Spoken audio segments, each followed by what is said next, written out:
And when they came back, I was really pissed because here I was baiting a trap, and I really wasn't in the mood for it. But they were very glad. They had hand grenades, potato mashers, and boots, which was the first things they went after. And then they carried me down the hill. So I ended up in their evacuation tent, frontline aid station that night. And so much for that. That was my first ship. The Polish soldiers saved my neck.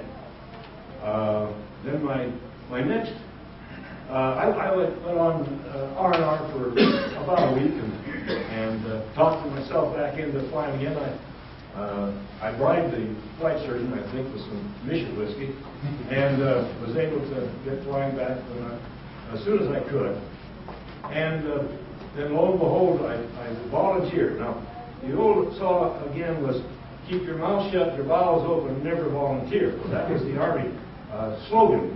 But I abused it, and I volunteered. And my first Dicer mission was to come down the Arno River east to west. And it meant I had to fly at treetop level into Florence, climb up to 1,500 feet, and fly the Arno River, skidding around turns and doing all kinds of manipulations in order to get the pictures, which when it came off real well. I got a lot of flack at Pisa, but by bending the throttle handles, I was able to stay in front of them, and I got back out to see him and head home. 4 days later, I was asked to volunteer again. They wanted another picture in the same area. Clark wanted photos taken of the foothills in the Arno Valley just north of the river. So I was selected, and it didn't bother me a bit. I knew where I was going. I went up right on the deck over the ocean, up past Piombino Point, across the coast where I had before on the IP that I knew about, which was this little town of Chechen, and bounced over a group of tall cottonwood trees, and lo and behold, here was this meadow that I recognized with some trees in it that I hadn't been there before 2 days before. Well, they were camouflaged artillery pieces, and they shot my ass off. Very good. The plane was on fire, and the engine was out, the left one was on fire, and I had it cocked up, managed to struggle back out to the shore, and headed for Piombino. I was going to go to the Isle of Elba, which was right off, because it was neutral, land and swim ashore. I'll ditch right down there.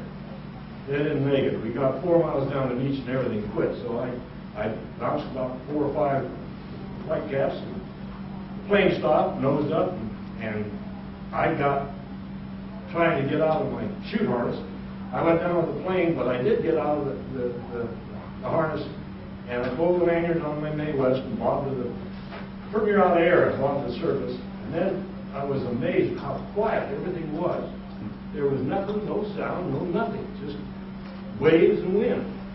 Well, I figured, well, this I just waited out, somebody would come out with a boat. An hour later, it finally dawned on me that maybe nobody had seen me go down. I didn't have a boat coming out to get me, and I was going to have to get to shore as best I could. Well, by this time, I was pretty well cramped up, hypothermia. The next 6, 8, or 9 hours, I don't know how long it was, the wind finally changed, blew me on the beach, and where I came pretty close to drowning, because every time the wave would wash me up, then the next one would come up and wash over me, and I'd have to take a big gulp of air and hope I could hold out until the wave passed by. Oh, to make a long story short, I crawled in the brush, I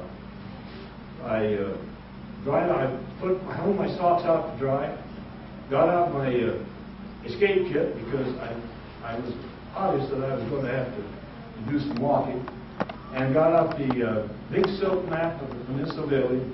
There was a little compass, which was about the size of my thumb, that had a fluorescent button on it for north, and the Italian-American dictionary, and located pretty well where I was at. Waited till dark, started walking. I had climbed through barbed wire entanglement, and I got hung up on the barbed wire. Got a pretty nasty gash in my hand. It was bothering me. But I managed to get through an earthworks, and then I had to detour around a bunch of German troops that were holed up in a building, a farmhouse, and I got to the main highway, and I had trouble because every time the moon came out, I had to hunker. It was a full moon, and I had to hunker down and wait until the clouds covered the moon before I could move out again. So I took up a lot of time. I got to the highway. There was an ornamental gateway. I peeked around the corner of it. Just then the moon came out from behind the clouds. And here's a German sentry standing there with his rifle over his back, smoking a cigarette.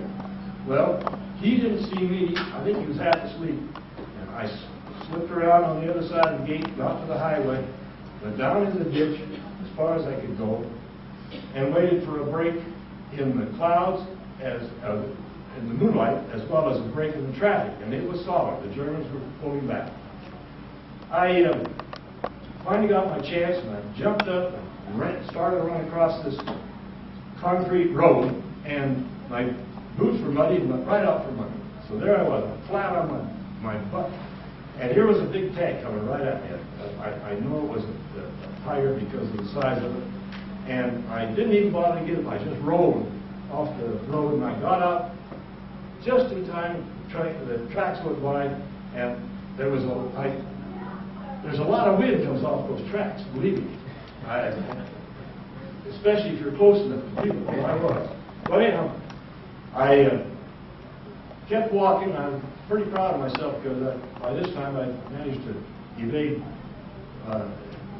any trip. Well, I'd heard some dogs barking at this farmhouse, and they were German Shepherd. Now, if you've never heard of German Shepherd, you'll never forget it because you'll recognize them the next time you hear it.